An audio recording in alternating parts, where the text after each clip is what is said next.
Zack films is some of the most popular videos on the entire internet, consisting of different life hacks and hypothetical situations. And previously, I tested a bunch of these different Zack films videos, and you guys seem to love it. So now I'm running it back a second time today, but this time taking things to the next level and testing even more crazy videos. I'm a little bit skeptical about some of the ones we're going to test in this video, but nonetheless, I'm excited. All right, so we have saws that stop for fingers. If you accidentally touched a table saw, okay, we don't want that. You probably think your fingers would be cut off. Well, what else? This isn't always the case. You see, some modern high-end saws actually know the difference between wood and your skin. Oh, I see. If your finger comes in contact with these special saws, it immediately detects the electrical conductivity from your skin. This okay. triggers an immediate mechanical response. Okay, that's crazy. I've actually heard of that before. So some of the modern saws, as Zack says, actually have that feature where they can find the electricity and whatever thing is going close to it, and then they shut down. I am super scared to try this, but of course I have to try this. So I'm gonna go ahead and purchase a table saw, I guess, and then put my fingers up to it. I mean, I do want to note, he does leave a pinned comment here that says, to whom it may concern, it should go without saying, but even if you happen to own one of these expensive special saws, please do not attempt this. Well, Zack, I'm going to attempt this. Okay, after reflecting on that for about 3 total seconds, I realized I don't want to possibly lose my finger, and so instead, I'll be using a hot dog, because hot dogs can conduct electricity, and I also saw this video of this right here.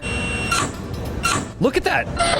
So I'm able to at least do it with a hot dog. So I feel a little bit safer now, but either way, this is gonna be crazy. So let's see if it works. Okay guys, as Zack Film said himself, do not try what I'm about to do at home, or really ever. I showed you the video of the hot dogs because they basically conduct electricity as well. So technically on this table saw right here, it should stop when confronted with 2 hot dogs, which are gonna be mimicking my fingers. So I have them very safely attached to this device with some tape. What I'm going to do is turn on this massive table saw and then run these hot dog fingers right through it and see if it stops. Ooh. Oh my gosh. All right, here we go.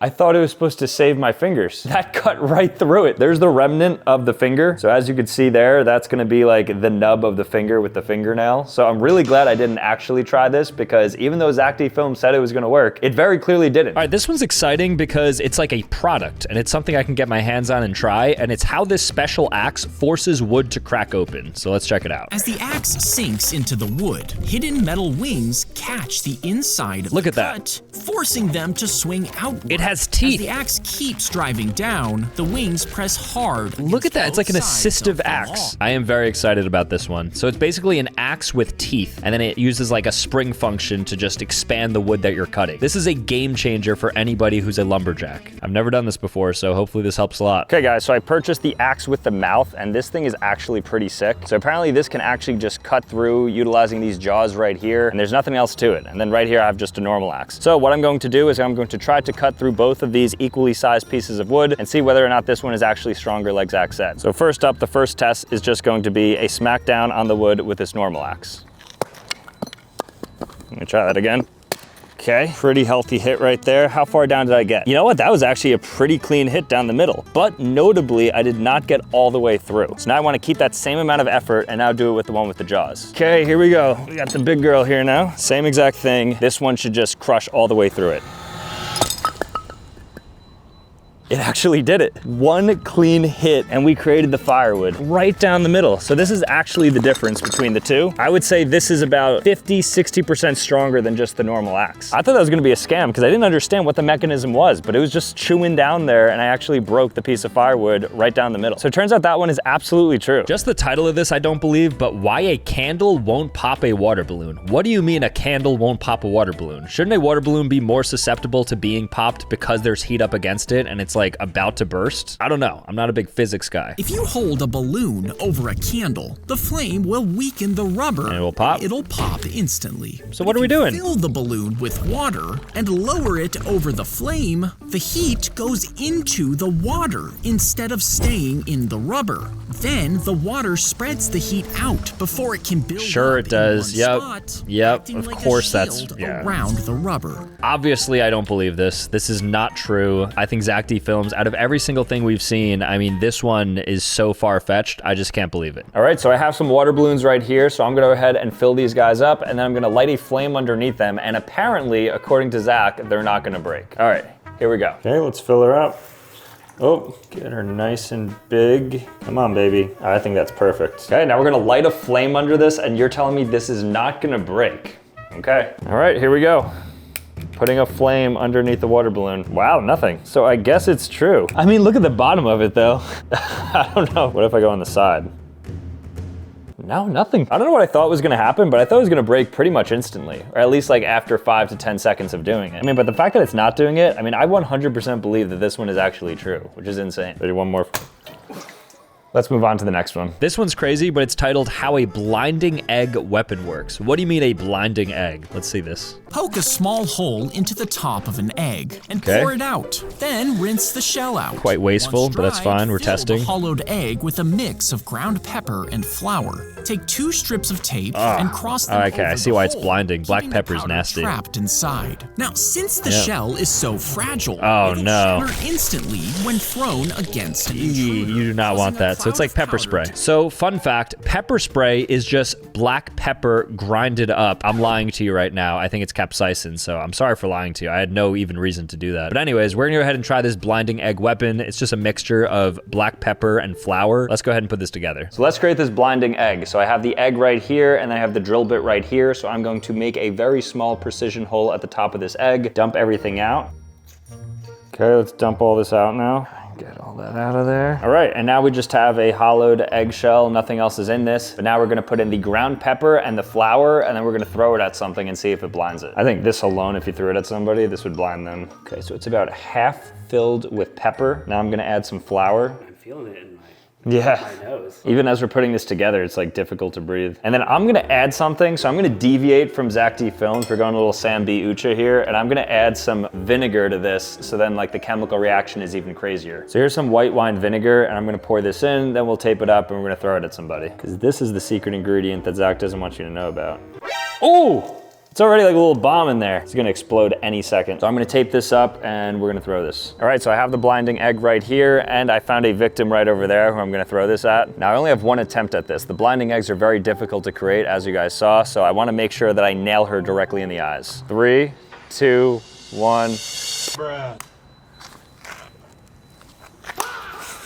Ooh, that is repugnant. That smell is horrible. Oh my gosh, that really is a blinding egg. It's like cutting an onion on steroids. All right, I'm gonna go ahead and say that that one absolutely works. I wouldn't try it and throw it on somebody because you could probably actually blind them or hurt them to some degree. So don't do that, but it does technically work. So good job, Zack. So next up we have the trick to guessing jelly beans in a jar. This is actually quite useful because I can't tell you how many times I've lost raffles because I've missed by like 50%. To guess the number of jelly beans in a jar, measure its height and its radius. We're doing some Then math, I multiply see. pi by the radius cubed. Okay, but This how will precise find the is it? Area of the jar. How do you account Multiply for, the like, that area dead by space? The height to calculate the space inside. Right. Now, since jelly All beans makes sense. don't stack perfectly, about Here we go. 20% of the jar is filled with air. Yes, meaning you that was should my reduce concern. The number by 20%. Now, one jelly bean takes up about 0.2 cubic inches. Yep. So divide it the by jar's 0.2. jelly bean volume by 0.2 cubic inches. I was a You'll math then major. have a solid guess. I just of how lied to you. many That's not jelly even true. beans Are inside. Using the power of math and Zack D Films, we're gonna figure out how many jelly beans are in some jar that I end up buying. This could be huge. I'm excited for this one. Okay, so I went ahead and bought a jar of jelly beans. As you can see here, there's 36 different flavors, but how many total jelly beans are in here? So this is what I wanna do. I wanna place my guess, which is just naturally looking at this thing and then placing a guess just based off the visual, and then I'm gonna compare it to the Zack D Films guess, which is just math. So if I was looking at this bad boy, now it doesn't tell me the exact amount or anything on here. I don't wanna look at too much of the information, but I would say somewhere around 1,000. I don't think that's crazy. Maybe like 1,100 is my guess. Then I'm gonna do some of the Zack D Films math, which includes getting the area, multiplying it by the height, and then figuring out how many meters cubed it is, and then you have to divide that by 0.2 because of the 20% rule, and we're gonna see what that math turns out to. A few moments later. Okay, so after the final calculation, it looks to be 1,507 jelly beans, which is about 407 more jelly beans than what I guessed. So now I'm gonna go ahead and count these up, and we're gonna see who's closer. Also, before I count, make sure you guys leave a comment as to how many you think are in this jar, and if you follow me on Instagram and DM me your number, I will be giving one of you guys $500 if you guess it correctly, and don't cheat. All right, here we go. So I'm going to pour all 1,100 of these jelly beans into here and then count them out.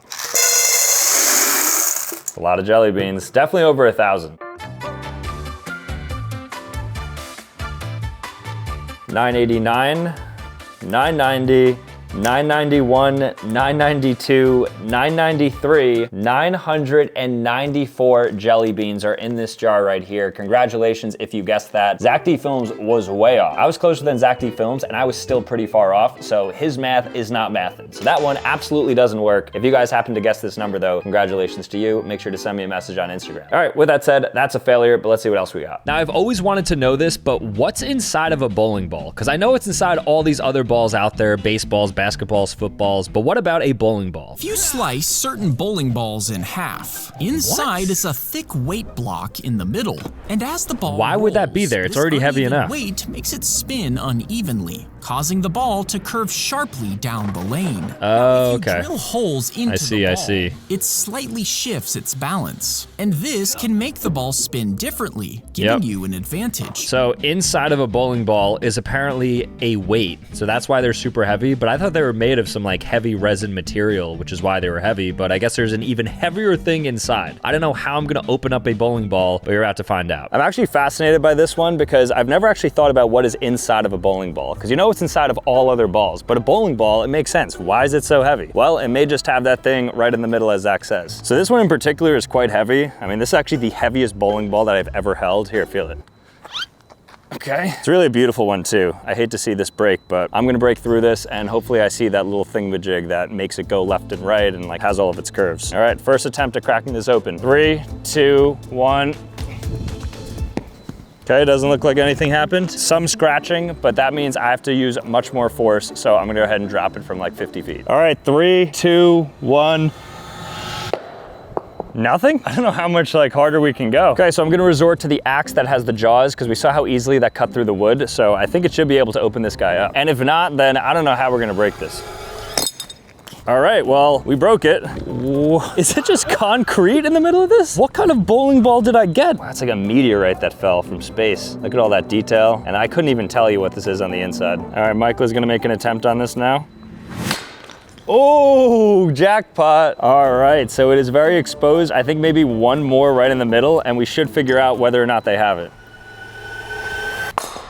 Oh, oh, no way. That's it. Wait a second, that's literally it. It looks like inside of this, I mean, we broke it, but there's absolutely that little secret device that makes the bowling ball sway back and forth when it's bowled. So Zack D Films, that is absolutely true. That one's crazy. How to save your phone from the toilet. Now, this is a big fear of mine. Also, I'm noticing on this freeze frame, there's some like doo-doo there. So can we blur that, please? Thank you. This is something that happens all the time. Usually phones are waterproof now, so I'm curious what they say. If you drop your phone in the toilet, pull it out and quickly turn it off. That's disgusting, Zack. Then What are you take out the doing, SIM Zack? card Come on and now. the battery if you can. Now, some people think you should put it in rice to suck out the moisture, but this works too slowly and won't Well, it get works. all of I've the definitely water saved a out. phone with rice. Instead, Shout out to find some rice. Silica gel packets from an old shoebox. Next, put the phone. Has anybody and the ever packets actually in a opened those sealed up? bag. The silica absorbs moisture quickly and will pull water from deep inside the phone. And after 48 hours, Okay, so basically silica gel packets are more OP than rice. Is that the claim? So I guess I'm going to ruin a phone. I'm gonna waterlog it and then I'm gonna trust that these silica gel packets can save it. Let's try it. Okay, so I have two brand new phones right here and I will be running this test. So I'm going to drop both of these into the toilet until they're waterlogged and broken. And then I'm going to place one into the silica gel beads and then the other I'm just going to let air dry. And after 24 hours, we're gonna see if one of my phones is fixed. Because according to Zack D Films, it will. I'm very skeptical. I'm also sad I'm gonna be possibly losing both phones. I think both. There's no way this actually works. But let's do this. All right, here goes nothing. So here's the first phone.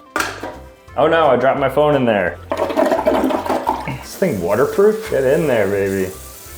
Okay, a little bit of glitching. And while that's submerging, oh no, my other phone.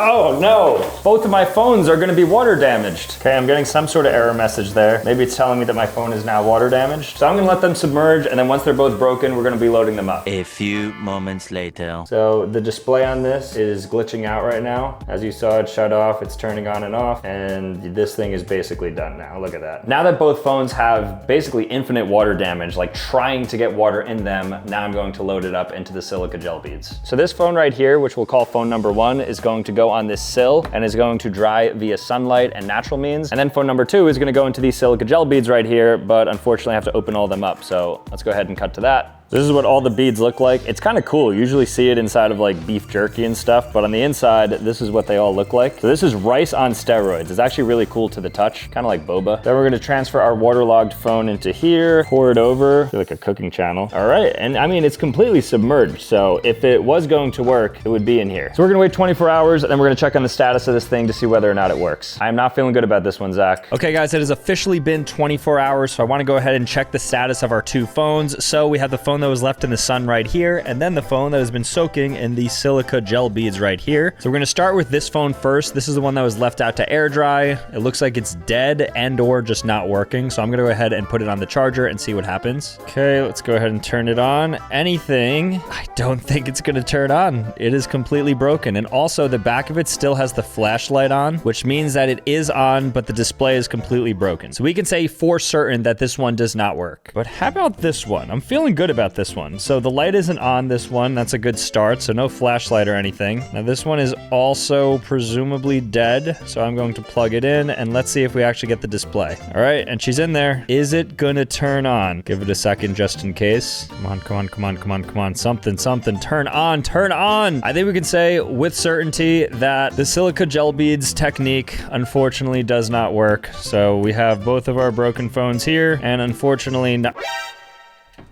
You guys saw that. You guys saw that.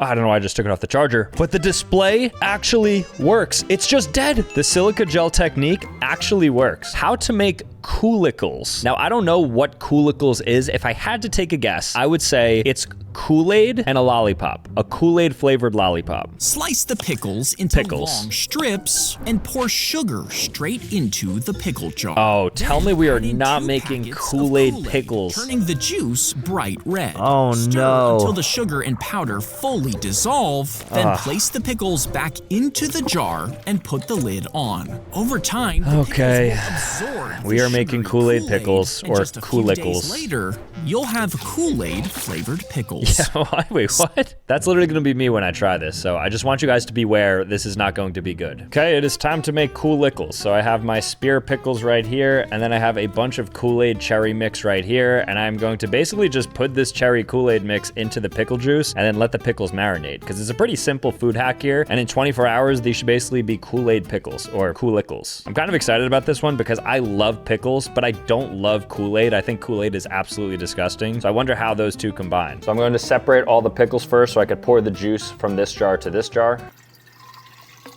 Good. And I have some backup pickle juice here just to get a bit more. Now we're gonna load up the Kool-Aid into here. Oh my gosh, wow. Just pure red 40 chemical mixing with this pickle juice. You know what, one more for good measure. They say 5's a charm, so let's actually do one more. Why not? We're just gonna finish it off. We're gonna do 7 Kool-Aid packets in these pickles. Now the kid in the Zack D Films video threw up when he tried the pickles and they only put 1 in, so there's gonna be 7 in this. I hope I don't have a similar fate. All right, Geronimo, have fun boys. I'll see you guys in 24 hours. They just get lost. You can't even see them anymore. Try to find pickle challenge, impossible. Let's seal this jar up. Okay, Pickles. We're gonna wait 24 hours and I'm gonna try them and hopefully they're red pickles. That'd be cool. The visual's gonna be cool. I bet you the taste is not gonna be. All right guys, so it has been about 24 hours and this is what things look like. I'm really excited actually to open this up to see what these pickles look like because apparently according to Zack D Films, they should be red pickles.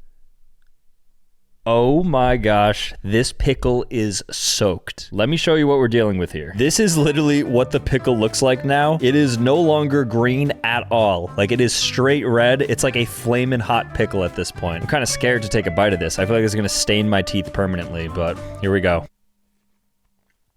You know what? I hate to say it. It's actually not bad. I guess when you soak them in red 40 dye like I did right there, that's the result of it. But nonetheless, this one actually works. How to make a strong hammer out of ice. What? In what world is ice strong enough to be a hammer? I guess we're gonna find out. If you pour water into a hammer mold, freeze it, peel it out, and then try to hit a nail, it will shatter Yeah, of course. right away. So now what? Instead, What do we got use here? a mallet mold to spread the weight more evenly. Okay. Next, tear up a paper towel to spread on Here the we go. bottom. This makes a mesh. Paper that towel. holds So this is ice the layers difference? Together. After that, stuff in cotton balls, which helps give This the at ice this a point, it's sturdy not even structure. ice. And lay 2 This is no strings longer an down ice. the length Okay, of now the we have hammer. ropes. Keep the handle connected to the head. All right. Finally, if you top it off with one more layer Of course, of paper top it off with paper before towels. pouring This in is not water, even an ice you'll block end up anymore. with a sturdy hammer that can crush a jawbreaker. 100% cap. This is not going to work. In what world is an ice hammer with like rope going to withstand a nail? We're about to find out. All right, guys, so I have all the material in front of me, including the ice mold right here. So I want to make the strong hammer, as Zack D Films put it, out of ice, which I don't believe whatsoever, but we're going to find out. So I have 4 slits right here. I'm going to pour normal water in 2 of them, and then I'm going to use his method on the other 2. Then I'll get a nail and we'll figure out whether or not this thing works. So these are going to be just normal water. Let's go ahead and fill these up. And then over here, we're going to put together everything he just said, starting with tearing up paper towel and just lining it along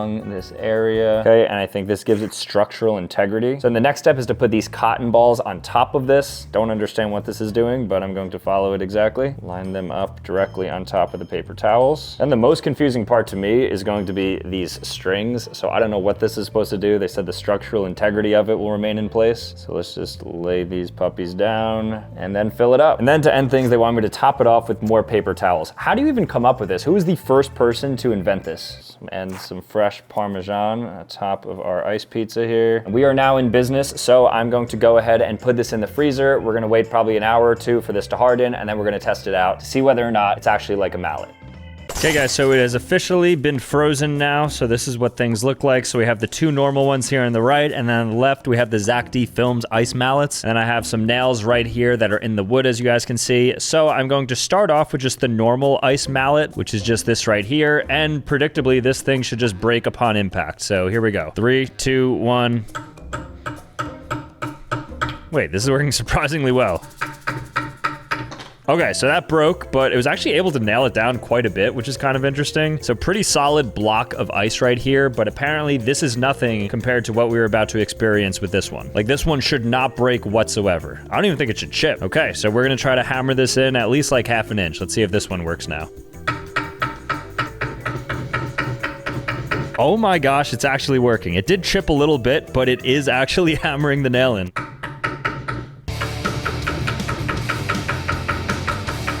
I don't know if this could actually break. Oh, break.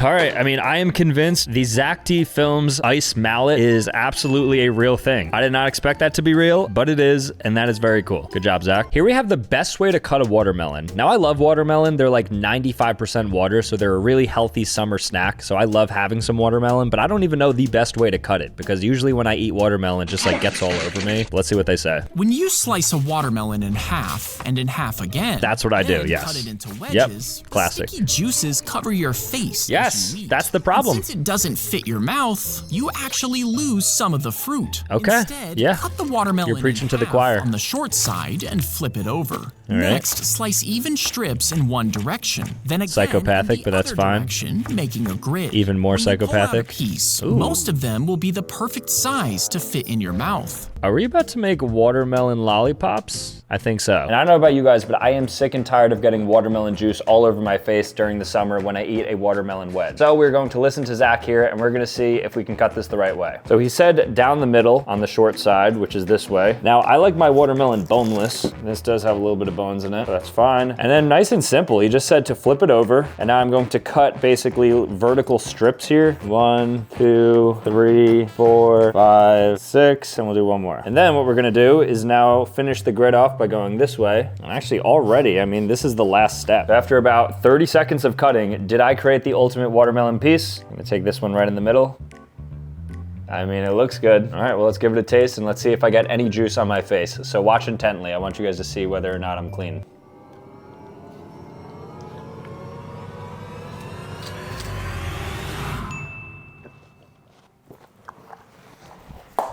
This is how I would have cut a watermelon if I was just by myself. But this ultimately works, so let's move on to the next one. This is a problem I encounter all the time, but how to open a stuck pistachio. So presumably we're gonna learn how to open those really closed shells, the ones that it's like really tough to open up. So let's see what he has to say. If you bite a pistachio that won't open, the pressure can sometimes fracture your enamel. And Okay, that's using your crazy. I've never fingers had to that. peel it might hurt your skin over time. So instead, Or that. grab half of an old shell and Right. wedge it into Oh, the thin duh. line before twisting it sharply. This puts all How the have we force never on the thought of weakest that? part, letting you crack it open Yep. in seconds. And if Okay. the pistachio is completely sealed, That's impossible, cover it right? with a towel and tap it with a heavy pan. All right, I'm a little bit skeptical on that last part, but I do agree that I think shoveling it up is going to work, but I don't think that banging it with a pan with a towel over it is gonna open up a closed shell. That one I don't agree with, but the rest of it does look good. Okay, so here we have the pistachios. The goal is to find two different kinds of pistachios. One that's really hard to open but has a small crack, and one that has zero crack whatsoever, so I could use a pan, hit it over it, and see if it will open up. This would be fun, because those annoying pistachios, that's a very real thing. So I'm going to search around for some deadly ones. So I found our two candidates. So our first one, which has a very tiny slit, is this guy right here. Then I have a bigger normal pistachio. So what I want to do is just open him up. So I have this shell now. Get that up. Let's see if this is real. Okay, so wedge and then twist. Yeah, I mean, wow, that was easier than I thought. But what about if it's completely shut? Literally no open whatsoever. So the method here is to put something over this pistachio, and then I want to hit it with a pan, and apparently it's just going to split open nice and easily. Okay, so we're going to place him down like so, cover him up, and then I'm actually going to use some friendly fire. I'm going to use the bottom of this to hit the top of it, and we're going to see if it breaks. Okay, nothing yet. Oh, I heard a crack. I heard some bones crack. All right, a little bit. So we have a really tiny crack now. That's promising. All right, I don't know if this is cutting it though, so I want to find something else. So if you have a mallet on standby, you can also use this. I guess it does work though. So spoiler alert, crushing a pistachio opens the pistachio. So I don't know what Zach was trying to tell us there, but I guess it does work. So I have to give him props on that one. I probably shouldn't be highlighting this one, but this is how to open a locked door using a credit card. So if you're locked out of your house, or if you are technically trying to break into somebody's house, which I don't condone and you shouldn't do, this is how you open it. Slide the card into the gap between the door and the frame. Oh, it right where can't the be that latch easy. is. Wait, do we have Zack D Films credit card information? All right, we don't. Angle it slightly and push it against the slanted side. As Right. you apply pressure, the latch starts to slide into the door. Is that really all it loosening takes? its grip on the door frame. Now wiggle the card while pushing the door. This will Wiggle, fully push, loosen it. and this is Once gonna it open the slips door? back, the door will swing open. Well, I got plenty of doors. I think there's 6 back there, so let's open some locked doors using a credit card. This would be crazy if it worked. Okay, here goes nothing. So I have a credit card right here, and this is the door to my bathroom. So as you can see, it is open right now, but I just clicked the lock, and the door is completely locked. So I could never use the bathroom again if this doesn't work. All right, so I have to basically wedge this into there, okay? Then I want to shake.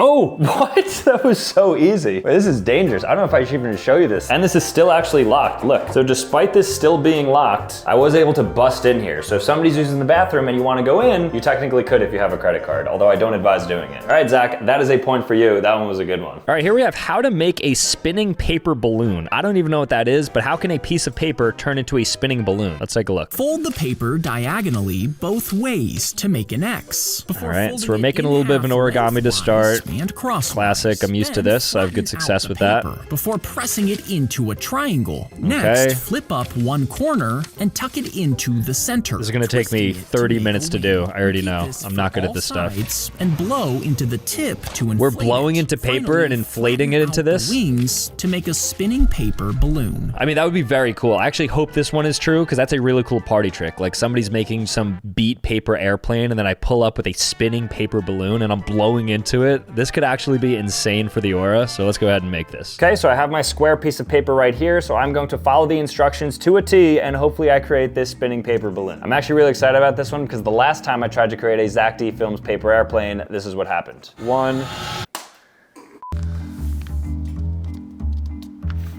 Here comes the hard part. You in here. And the last step is to blow into the tip. You're telling me this is gonna blow into form just by doing this?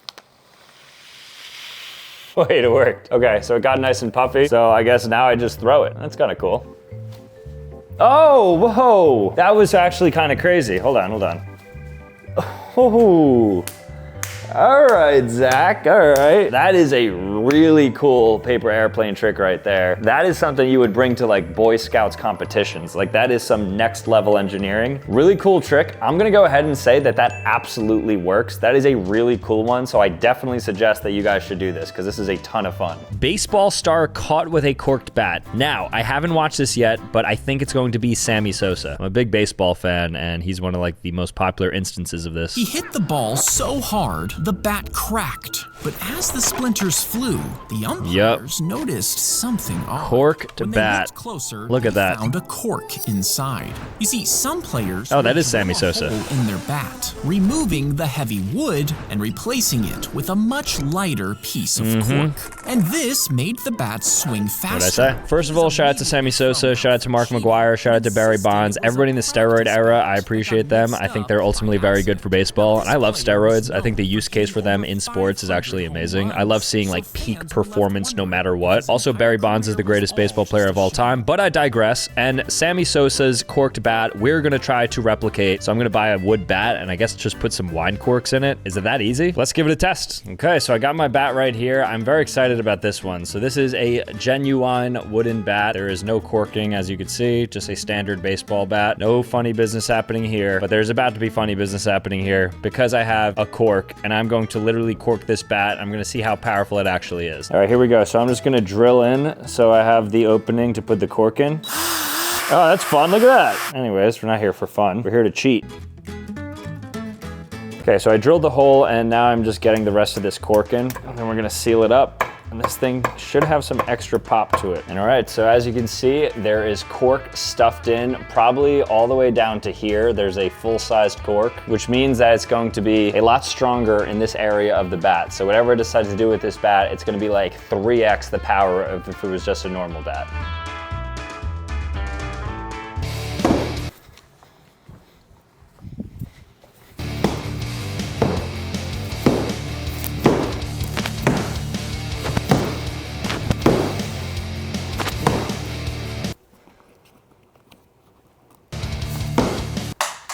So the cork bat definitely works. This is how to get every bit of lobster meat. So it's gonna show you basically the ultimate method to get every single piece of meat out of that lobster that you're probably gonna cook for dinner tonight. With a knife, stab the cross on the lobster's All right, poor head lobster. to kill it. Really sad Then start. Poach it in salted water. Kill 'em, just poach enough to 'em, they loosen turn the red. meat. After that, There snap it is. off the claws at the knuckles. Twist, then pull, and the meat should slide right out. All right, so we gotta do surgery on a lobster. Crack open and empty the other side. Is it that easy? Straighten the tail before you twist it clean off. Then Okay. squeeze the shell to pop out the juicy meat. They make it look so remove the easy. 8 legs. Use a rolling pin to squeeze the meat out from No, each okay, one that's not like gonna work. toothpaste. Everything else looked And doable, finally, that's not you working. can Now I live in the Northeast, so I have my fair share of lobsters, but I do not think that some of these techniques are going to work, but I'm excited to try them. So one of the most frustrating things when you're eating seafood, specifically lobster, is that you can't actually get all the meat out. So that video is actually great because I feel like I'm learning something and I hope that it's true. So let's try it out for the first time ever, trying to get every single piece of lobster meat out of the lobster. So right here, I have my own lobster.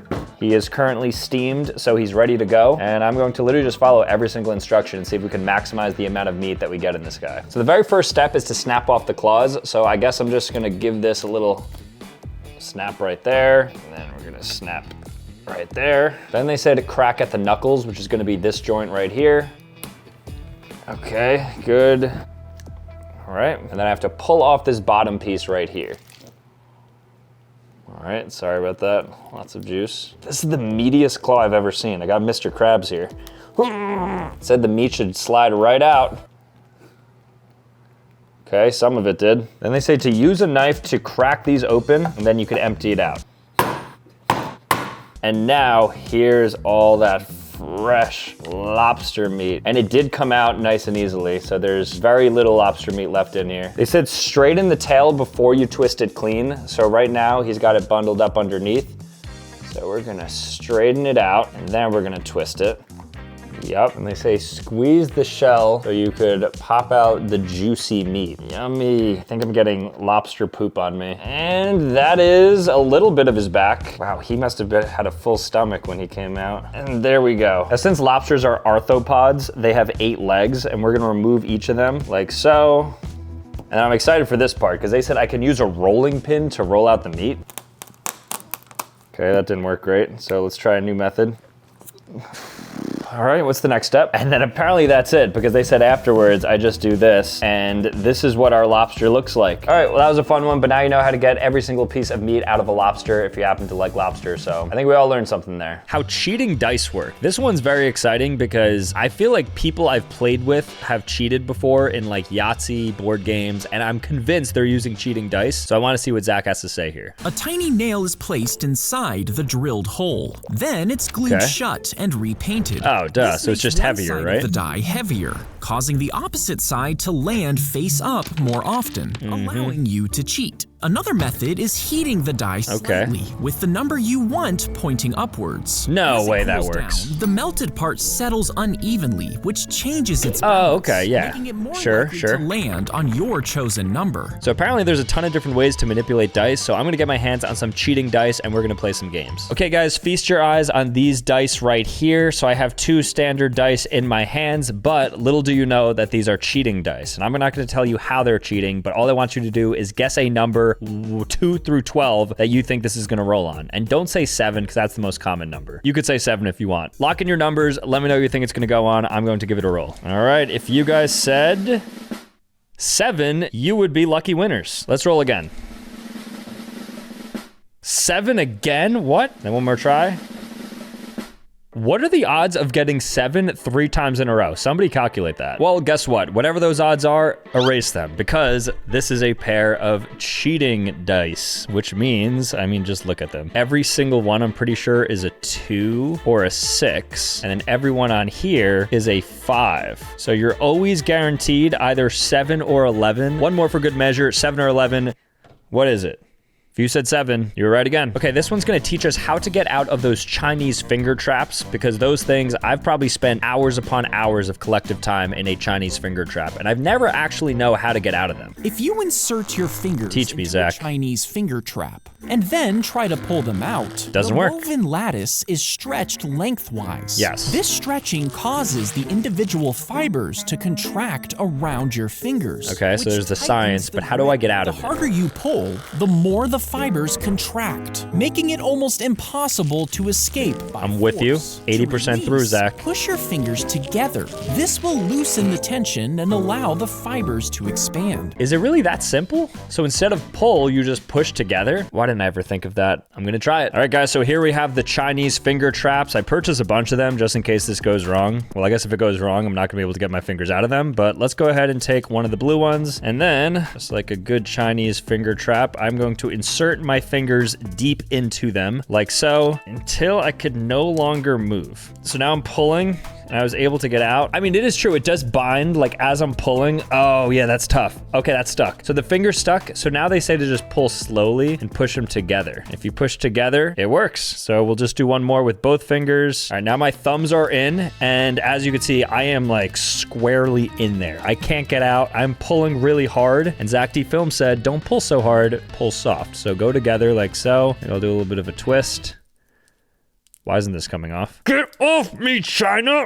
Ah! Well, that's one way to break it. So I guess it kind of works. I mean, that one I'm gonna give a 50-50, so kind of works, kind of doesn't work, because I almost just spent the rest of my life with a Chinese finger trap like this, but luckily I was able to find my own way. But if you do soften it, that's definitely better than just pulling super hard. I am not trying that one again, though. So now we have what happens if mercury touches airplane metal. Now, mercury is very poisonous. I do know that. Looks like somebody's about to break open a thermometer on a plane, so apologies to the FAA and TSA early, but let's see what we got. If you broke a thermometer on the plane, the mercury could slowly eat through the aluminum, where the metals could react together, breaking That it is down crazy. into weak, spaghetti And then what, thin you have a little bit of a strands hole in that can there? snap with almost no force. Left alone, it could tear a hole through the aircraft. What? But there's one catch. Aluminum protects itself with a layer of oxide. So Okay. unless it hits a scratch in the perfect spot, it probably won't do much damage. He really chalked it up to be something crazy. Then he's like, well, it could, and then only if it's on a scratch, and even so, maybe not enough. I don't know how I'm gonna get my hands on mercury or something even similar, but I'm gonna try my best, and then we'll test this out. Not on a plane, though. I'm gonna find something else aluminum. All right, guys, so I could not get my hands on mercury, unfortunately, because mercury is basically a banned substance, and it's very difficult to get. So instead, I found another element that basically does the same thing, and it's called gallium. And this is safe to touch. It's not lethal to breathe in or anything, so I feel more comfortable also playing with this. And then here you'll see that I have an HP Spectre aluminum laptop, and so I'm going to basically try to ruin it with this gallium right here, because apparently gallium is also super effective on aluminum. Now, as you guys could see, I did tear up this laptop a little bit just so the raw aluminum is exposed, because sometimes it's treated, and now I'm just going to put all of this gallium right here on this little scratched area, and we're gonna see if it tears apart the laptop. That would actually stink because I like this laptop. Dump it on there.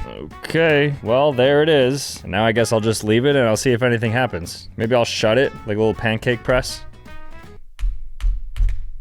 I mean, so as you guys can see, there's literally no reaction happening. I mean, this is gallium, so I can't necessarily fault Zack D Films because this isn't mercury. I'm sure if it was mercury or if this gallium was just liquefied, it would probably do something. But for some reason, they gave me hardened gallium. I ordered liquid gallium, and this is what came. I know it's super malleable, it changes a lot, but in this case, we were unable to properly run the experiment, so I'm going to call this inconclusive. All right, guys, well, that was a lot of fun testing these different Zack D Films videos. Shout out again to Zack D Films. He's the GOAT. Appreciate all your videos. Thank you for letting me react to them and do everything that I did in this video. But with that being said, thank you guys so much for watching. If you want to see more content, be sure to click here or click here. Otherwise, subscribe on your way out, and I'll see you next time. Peace.